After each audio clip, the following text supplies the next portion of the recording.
tous, quelle joie de se retrouver sur le plateau de Télé-Sud.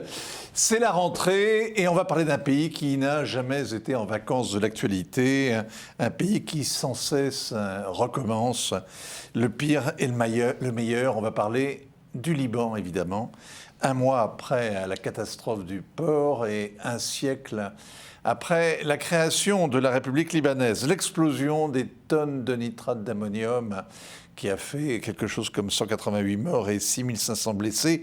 Est-ce que le souffle de cette explosion a changé quoi que ce soit au Moyen-Orient? Bonjour Tigran Yegavian. Bonjour. Vous êtes arabisant. Vous avez publié un essai remarqué l'hiver dernier sur les minorités d'Orient, les oubliés de l'histoire. Et vous connaissez bien le Liban qui est le refuge de toutes ces minorités. C'est pour ça qu'on l'aime, non? Disons que le Liban est un miracle franco-maronite, puisque c'est au sortir de la Première Guerre mondiale, sur le décompte de l'Empire ottoman, que les chrétiens qui avaient été en grande partie décimés par plusieurs épidémies, par le génocide arméno-assyro-chaldéen. Donc il y avait à peu près 3 grands groupes qui aspiraient à un État sur le décompte de l'Empire. C'était à commencer les Arméniens en Cilicie, les Assyro-chaldéens dans le nord de l'Irak et les Maronites au Liban. Et sur les 3... seuls les Maronites ont pu obtenir gain de cause grâce à leur solide alliance avec la France, mère nourricière, protectrice des chrétiens orientaux telle qu'elle se présente. Et aujourd'hui, 100 ans après la création de l'État du Grand Liban, ce pays est profondément menacé dans son existence. Et donc la France espère pouvoir jouer un rôle. Il a toujours été menacé dans son existence. Plus que jamais. Ça n'a jamais cessé. Elle n'a jamais été admise par son grand voisin, même la Syrie. Tigran Yegavian, les Arméniens finalement ont fait souche aussi au Liban. On peut dire que oui. Le Liban a été considéré à juste titre comme le poumon de la diaspora arménienne, étant donné que la réalité du système confessionnel a permis à ce que la communauté arménienne s'intègre tout en préservant sa personnalité, sa langue, sa culture, son identité. Et donc c'est une vraie symbiose qui a lieu. Aujourd'hui, les Arméniens ne sont absolument pas étrangers, font partie du tissu national libanais. Mais là où il y a un sujet d'inquiétude, c'est l'immigration massive, étant donné la situation économique impossible, qui accélère des flux migratoires et bien entendu... Bonjour André Agide, vous revenez du Liban que vous connaissez depuis longtemps. Vous avez passé ces dernières semaines pour Télé-Sud et vous allez nous présenter des gens que vous avez rencontrés et qui vont nous aider à comprendre ce que vous avez vu dans les décombres et ce qui se passe aujourd'hui à Beyrouth. Vous comprenez mieux ce qui s'y passe maintenant que vous y êtes allé au milieu justement de cette poussière et de ce chaos? Oui, bien sûr. Ce qu'on a voulu faire avec Alia Chehab lorsque nous sommes allés rencontrer des chercheurs, des membres de la communauté, de la société civile, des représentants de l'État aussi, qui ont été tous mis en accusation au même titre que les politiques. Il y a une confusion entre l'État et les politiques. On voulait voir quels étaient leurs diagnostics sur la situation, voir ce qu'ils en disaient. Et on a constaté une vraie liberté de ton, liberté de parole qu'on n'avait jamais connue avant. Ça existe encore. Ça existe de nouveau. Et puis, on a voulu comprendre comment ils pouvaient s'en sortir et quelles étaient les perspectives d'espoir. Alors, le Liban sert aussi à quelque chose de très important, ça permet aux présidents français successifs de prouver qu'ils ont quelque chose à dire au reste du monde. C'est le seul pays où un ministre français peut débarquer à l'improviste et convoquer en quelque sorte son homologue au sérail. C'est le seul pays où le président peut arriver et faire la leçon à la classe politique, réclamer des réformes et prétendre revenir pour vérifier si ces réformes ont été ou non mises en œuvre. François Mitterrand déboulant dans les rues du Drakkar, c'était en 1983, a en quelque sorte créé une tradition. Jacques Chirac ensuite était tellement familier des lieux qu'il aurait pu se faire élire à la présidence du Liban. Et Emmanuel Macron est en quelque sorte dans cette lignée. Lundi et mardi, le président français était à Beyrouth. Il est venu sur place et il a arraché la promesse à ses interlocuteurs qu'un gouvernement de mission allait être constitué dans les 15 jours qui viennent. Monsieur Emmanuel Macron, président de la République, tout d'abord. Lundi soir, quelques heures après la désignation d'un nouveau Premier ministre au Liban, pays englué dans une profonde crise politique et économique, le président français Emmanuel Macron est arrivé dans le pays. C'est la deuxième visite qu'il effectue depuis l'explosion tragique du 4 août dernier. Aujourd'hui, le chef de l'État français joue gros et continue de faire pression sur la classe politique pour obtenir de profondes réformes susceptibles de répondre à la colère des Libanais. La visite de Macron. C'est bien qu'il soit venu. Les choses bougent. J'espère que ça aidera à faire bouger les choses. Alors qu'il s'entretenait avec des représentants de l'ONU et des ONG locales sur le porte-hélicoptère Le Tonnerre, au port de Beyrouth, certains se sont plaints d'un manque de transparence ou d'adéquation entre les besoins réels et les aides envoyées par l'extérieur. Le chef de l'État français a alors fait le point sur l'acheminement de l'aide humanitaire d'urgence envoyée par l'État, les ONG, certaines entreprises et les collectivités avant de poursuivre sa visite du port jusqu'au lieu de l'accident. Ici, il a proposé d'accueillir en France une conférence de soutien pour le Liban. Et moi, je suis prêt à ce qu'on organise, au fond, autour peut-être de mi-fin octobre, une conférence internationale de soutien avec les Nations Unies. Moi, je suis tout à fait prêt même à l'accueillir à Paris.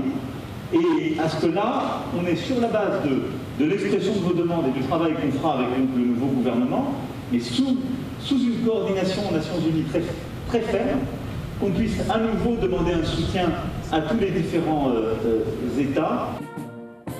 Après un déjeuner au palais de Bahabda, répondant à l'invitation du président Michel Aoun, où pour l'occasion les Alpha Jets de la patrouille de France ont effectué un survol du bâtiment aux couleurs du drapeau libanais, débutera la partie la plus sensible de sa visite, les difficiles discussions avec les responsables politiques. L'objectif de cette visite est évidemment de faire un point d'étape sur la situation politique. Ma position est toujours la même, c'est celle de l'exigence sans ingérence. J'ai vu qu'un processus s'était enclenché ces dernières heures, qui a permis de faire émerger une figure en tant que Premier ministre. Il ne m'appartient aucunement ni de l'approuver ni de l'adouber, c'est la souveraineté libanaise qui est ici en jeu. Emmanuel Macron réunira mardi en fin de journée les représentants des 9 forces politiques libanaises à la résidence des Pins, celle de l'ambassadeur de France, comme il l'avait fait le 6 août dernier. Il avait promis de revenir pour évaluer les progrès réalisés par les autorités, conspuées depuis des mois par la rue. Tigrani Gavion, je voyais réagir quand le président parle de souveraineté libanaise. C'est un oxymore. Disons que ça évoque une réalité qui est difficile à entendre, qui est l'échec de l'État-nation libanais. On oublie une chose importante, c'est que cet État qui a 100 ans aujourd'hui n'a jamais vraiment réussi à construire des institutions pérennes. En 1949, il y avait un grand éditorialiste de la presse francophone qui s'appelait Nakash, qui disait que 2 négations ne font pas une nation. Quelle négation ? La négation de l'appartenance au monde arabe et la négation de l'appartenance à l'Occident.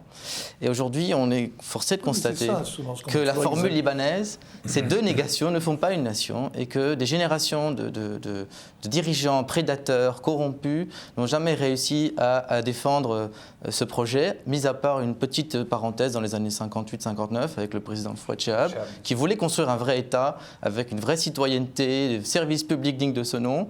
Mais depuis cette période... Un général, un pouvoir le De Gaulle libanais. Une ligne verticale de l'État. C'est ça ce que vous voulez, un État fort. Un État où on sert l'intérêt général, mais on ne se sert pas sur Vous êtes sûr que vous n'avez pas une vision syrienne ou baassiste ou irakienne c'est périmé, de toute façon, c'est périmé tout cela. Du Liban. C'est anachronique. Oui, c'est anachronique.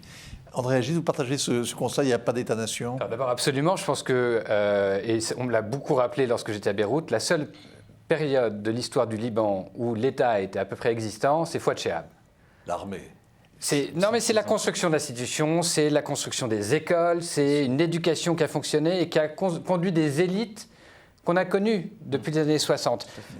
C'est pas que l'armée, c'était vraiment les seuls moments où les institutions ont fonctionné. Et c'était avant que les seigneurs de guerre se partagent le pays. C'est ça qui s'est passé. Il n'y a pas de souveraineté aujourd'hui parce que vous avez 3 grandes tribus qui se sont partagées le gâteau. Non, mais bon, il y a une force aujourd'hui. Il n'y en a qu'une. Il y a le Hezbollah, tout le reste, tous les autres font de la figuration. On va parler du Hezbollah. Mais quand même, sur l'histoire de la nation libanaise, l'État est faible, il a toujours été faible, mais la nation, il y a une conscience de soi-même. Il y a même une espèce d'obsession de soi qui est constitutive des Libanais. Ils sont au centre du monde, non ? Je crois que je vais vous surprendre un petit peu, mais cette conscience nationale, on la voyait surtout chez une génération, on va dire, de jeunes, d'une jeunesse aspirant à une certaine laïcité, à un refus d'un système confessionnel complètement anachronique, mais ça ne dépassait pas un certain cercle. Or, en octobre 2019, lorsqu'il y a eu ce hirak, ce mouvement populaire de masse, de rejet de cette clique corrompue et de ce système donc socio-économique féodal, on a senti un vrai dépassement des clivages ethno-confessionnels. Et ça, c'est quelque chose qui est quand même assez significatif. Et puis, bien entendu, là, le président Aoun a été obligé de dire qu'il souhaitait un État, non pas laïque, mais un État civil, en arabe Dawla Madaniya, pour être en phase avec les enjeux. Mais je vous rappelle que la constitution libanaise cite, je crois que c'est l'article 95, que ce système confessionnel est à titre transitoire. Donc là, on a perdu beaucoup de temps. Et donc, il y a une vraie contradiction, une vraie hypocrisie. On a en fait un décalage abyssal entre une classe politique prédatrice qui se nourrit de cet État faible, qui fait son lit sur la faiblesse de cet État, vraiment une logique prédatrice, et à côté de ça, une société civile qui gagne en maturité, qui gagne vraiment en maturité politique, citoyenne. C'est le seul espoir d'un changement positif, et on voit émerger aussi des figures de cette société civile porteuse d'un discours de sens. Ça fait 40 ans que j'entends dénoncer les seigneurs de la guerre, les politiques prédatrices, etc. Et ce sont toujours les mêmes qui sont au pouvoir. Et j'ai l'impression que les Libanais s'exonèrent de toute responsabilité en dénonçant comme ça leurs dirigeants. Mais ils votent quand même. Oui, mais le Liban est une démocratie consensuelle, on va dire. Ils votent. Moi, je suis entièrement d'accord avec tout ce qu'a dit Tigran. Ils votent selon une loi électorale qui découpe le pays en 15 circonscriptions, qui fait que les mêmes sont toujours élus. S'il y avait une loi électorale, et c'est une demande très forte, qui fait moins de circonscriptions, là, il y aura plus de mixité dans les gens qui peuvent être élus. Donc, il y aurait un renouvellement, effectivement, du cheptel. Alors, le président français est allé sur place. Il a, avant même qu'il n'arrive, un Premier ministre a été désigné. Nous avons un diplomate un peu mou qui remplace un technocrate qui était transparent. On n'en attend pas grand-chose, forcément, mais quand même, il doit former un gouvernement dans les 15 jours. Ce sera une prouesse. La dernière fois, ça a pris des mois. Est-ce qu'on peut imaginer que cette classe politique à laquelle on reproche de se cramponner au pouvoir et de se goinfrer va se faire harakiri, pour les beaux yeux comme ça, à la fois d'une population qu'on maintient dans la rue et de pays étrangers qui n'ont pas réellement les moyens d'imposer leur volonté? Moi, je ne crois pas, mais là où d'ailleurs le discours du président de la République a changé, d'Emmanuel Macron a changé, c'est qu'il parlait il y a un mois de gouvernement d'union nationale, ce qui existait finalement depuis 3 ans, et là il parle de gouvernement de mission, ce qui est demandé par toute la société civile.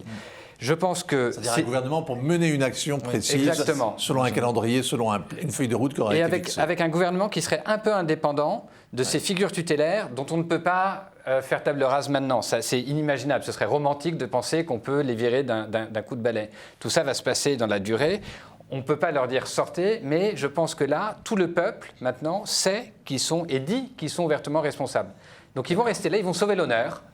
Mais il faut faire une sorte de bulle démocratique autour du gouvernement pour que ces gens-là puissent travailler. Et puis là où le président français a une fenêtre de tir, c'est que force est de constater que la communauté internationale se désintéresse du Liban. Le Liban a perdu considérablement en importance géostratégique. L'importance géostratégique du Liban, c'est venu reléguer à un rang périphérique.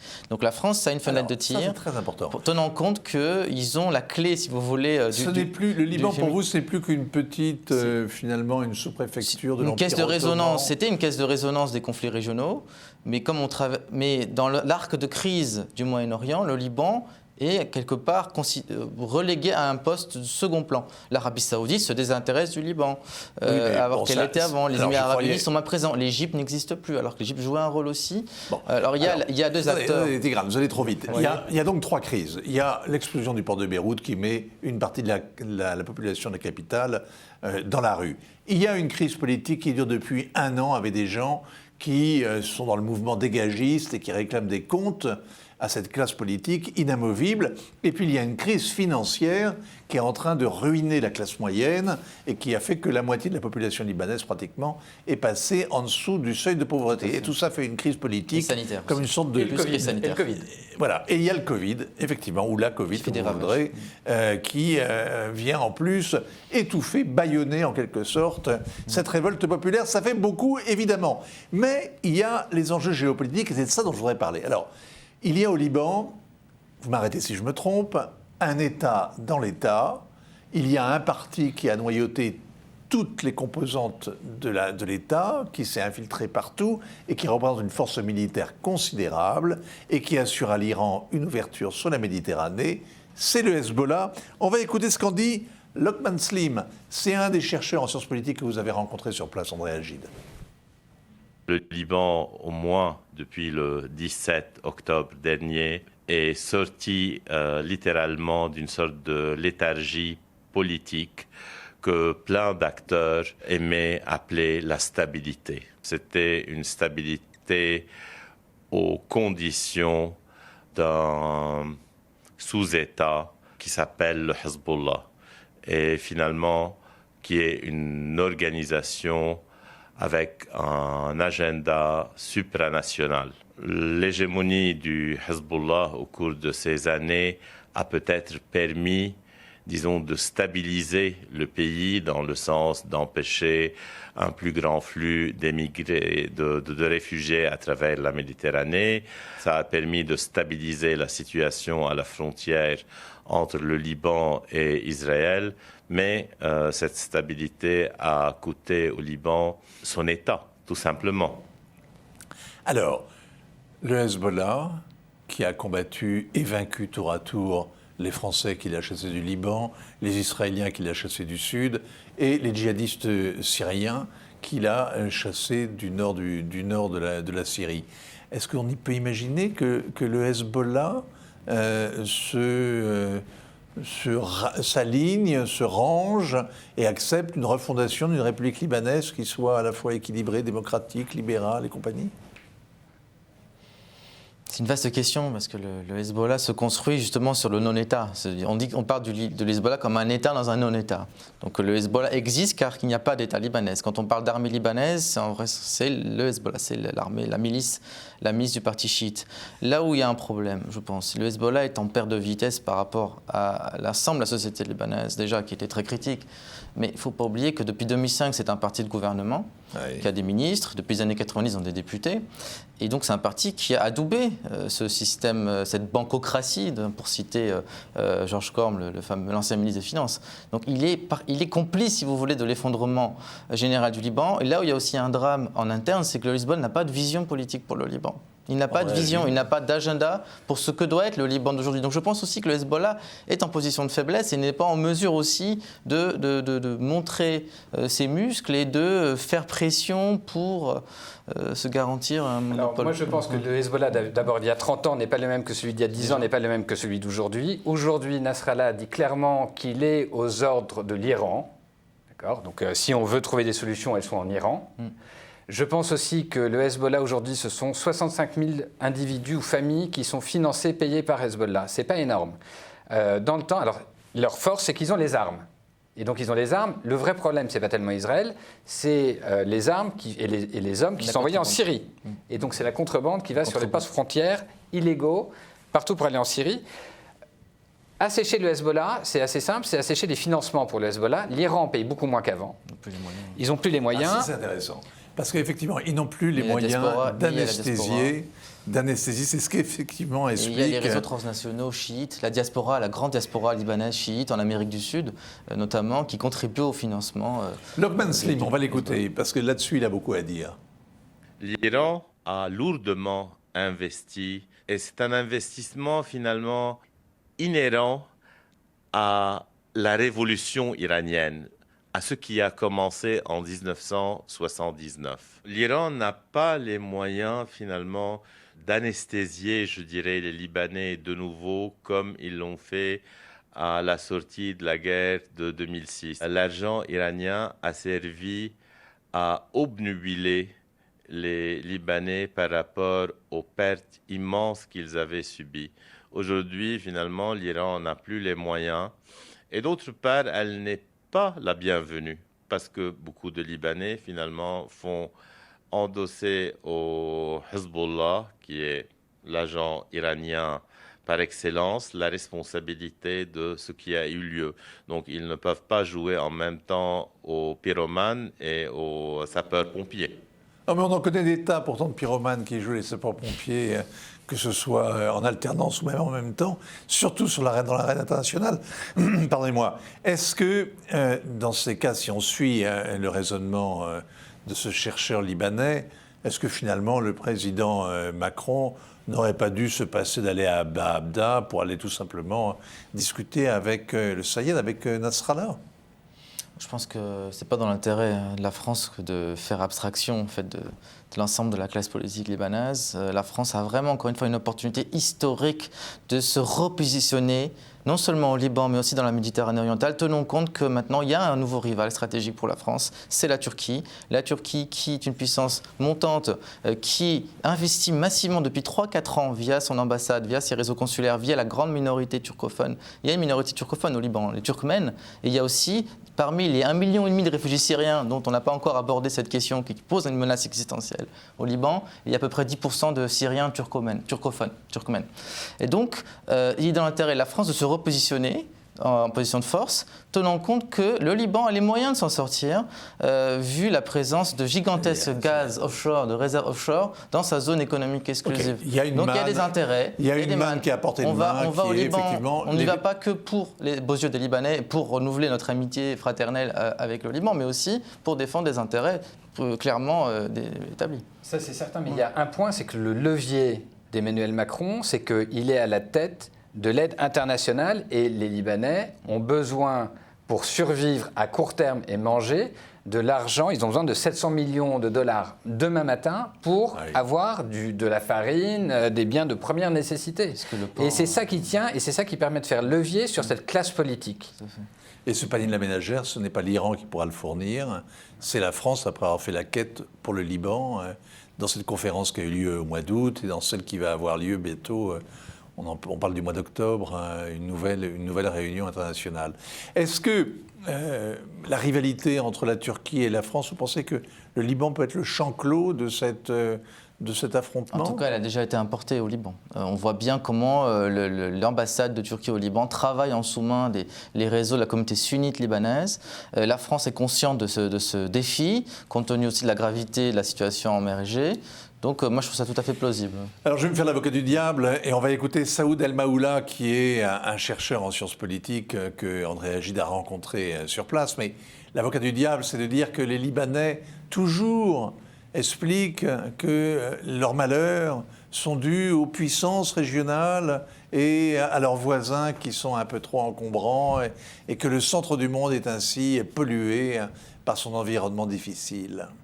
Malheureusement, on est dans une situation où on est très faible, on est vulnérable. Le Liban, je parle du Liban, à cause de ces luttes externes entre les États-Unis, les Saoudiens, les Iraniens, avec les Russes, avec la guerre en Syrie, avec la situation en Irak, avec la situation palestinienne aussi. Le Liban est très, très, très vulnérable à ce niveau. Vu qu'il est entre toutes ces puissances, il est le point faible et il est aussi le centre de négociation par la force armée, entre ces forces. On a essayé par la charte nationale de dire qu'on peut rebâtir notre pays si on prend une distance de toutes ces forces et on essaye de trouver un consensus et de trouver un nouveau pacte. Est-ce que vous y croyez? Est-ce que vous pensez que les sunnites peuvent s'affranchir de l'Arabie saoudite, que les chrétiens peuvent se libérer de la tutelle de l'Occident et éventuellement aussi de l'aide d'Israël qu'ils ont pu recevoir à un moment ou à un autre? Lorsque j'étais à Beyrouth, on entendait les discussions autour de la composition d'un futur gouvernement et on entendait dire un tel est soutenu par l'Arabie saoudite, mais les Américains veulent qu'il y ait un tel. Voilà. Donc, non, je pense que ça va continuer comme avant. Le leadership de la communauté sunnite est profondément décapité, vraiment. Je crois que c'est la communauté qui se porte le moins bien en termes de leadership. Avec le paradoxe que vous disiez tout à l'heure, ils viennent se renforcer sur le plan démographique de manière considérable avec l'arrivée mais la famille Hariri, qui est une famille... d'un million de Syriens sur place, quand même. Donc, la communauté sunnite, elle est de plus en plus lourde. Enfin, tant qu'ils sont Syriens, je veux dire, ils n'ont pas la citoyenneté libanaise. Mais ils sont là, ils vont y rester, a priori, quand même. Hein. C'est pas le but, en tout cas, c'est pas le propos de... La classe politique libanaise n'est pas partagée sur ce point. On parlait aussi des Palestiniens, mais c'est un autre sujet. Mais il y a un vrai problème de leadership. Et alors, vous parlez tout à l'heure de repentance. Enfin, vous avez un souci avec la responsabilité des Libanais, leur propre malheur, elle est avérée. On voit bien aussi que les communautés chrétiennes libanaises ont une responsabilité accablante dans l'hémorragie démographique chrétienne, puisque les dernières années de la guerre civile de 89 à 90 ont vu des affrontements fratricides qui ont été calamiteux pour ces chrétiens qui étaient restés jusque-là au pays. À cela s'ajoute aussi la responsabilité de la France dans le malheur des Libanais. Il faut quand même citer deux éléments. Le premier, c'est le confessionnalisme politique, qui est aussi une création française. N'oubliez pas que la très laïque République française avait fait de la laïcité non pas un produit d'exportation, mais surtout avait encouragé ce confessionnalisme par un arrêté qui date en 1937, et ça a été confirmé. C'est le Grand Liban. Oui, à l'époque où la France, on l'appelait le Haut Commissariat de la France au Liban, mais les autorités mandataires françaises étaient tout à fait favorables au confessionnalisme comme un moyen de diviser pour régner et d'asseoir leur influence. Ouais. À cela s'ajoute, donc ça a été pérennisé par le pacte non écrit de 1943, ce fameux pacte constitutif du Liban d'aujourd'hui, donc répartition des pouvoirs entre un président chrétien maronite, premier ministre sunnite, président du voilà. Et deuxième, là où il y a, je crois, une responsabilité, c'est l'adoubement de la famille Chirac, Jacques Chirac, à Rafik Hariri, qui est quand même responsable, qui a joué un rôle, on va dire, très, très significatif dans ce système complètement absurde, économique et monétaire, cet endettement massif, cette politique monétaire absurde à taux fixe, qui, à mon sens, est un vrai problème. Alors justement, on va terminer là-dessus, parce qu'il y a eu cette semaine, ou du moins ces dernières semaines, un autre événement, c'est que le tribunal spécial pour le Liban, qui avait été créé après l'assassinat de Rafik Hariri dans un attentat, c'était en 2005, le tribunal a enfin rendu son verdict. Après 6 ans, il était dressé, le procès a duré 6 ans, l'enquête a duré pratiquement 10 ans, et au bout du compte, il y a eu un accusé reconnu coupable, ça tombe bien, il est mort, et 3 autres qui étaient liés au Hezbollah, qui ont été innocentés, les 4 ayant été jugés, évidemment, par contumace. Est-ce que c'est une surprise pour vous ? Non, je ne pense pas, non. On a vraiment l'impression que le Liban a saboté cette enquête, prévu, et parce qu'on ne voulait pas, et l'ONU a été complice, on ne voulait pas désigner les coupables. C'était prévu. Alors d'abord, moi j'étais à Beyrouth ce jour-là. Beyrouth était une ville morte ce jour-là. Tout le monde avait très peur d'affrontements. J'en reviens sur un point. Au cas où aurait été désigné le Hezbollah comme coupable. Plus, oui, mais non, de la part des sunnites. Il faut savoir que les sunnites, c'est une communauté qui n'a plus de leader, qui se sent très mal aimée et qui pourrait se fanatiser très fortement. Et donc il y a un vrai risque là-dessus. Et ça, c'est un des risques majeurs au Liban aujourd'hui. En l'occurrence, résurgence des djihadistes. Oui, réhabiliter, en fait. Oui, réhabiliter cette forme de politique, enfin de guerre, quoi. Mais en l'occurrence, ce qui s'est produit ce jour-là, c'est que les Libanais voulaient un jugement sous forme de vengeance, de justice immanente, et qu'il y a eu un jugement d'un tribunal qui a fait ce qu'il a pu avec des règles de droit. C'est un pétard mouillé, il ne s'est rien passé. Voilà. Ouais, il ne s'est rien passé. Tout ça pour rien. Bon. L'avenir à court terme, ce gouvernement de mission, vous croyez qu'il est capable d'accoucher d'une sorte de nouveau pacte et de remettre le Liban sur des rails avec un peuple derrière qui soit d'accord avec ses élites?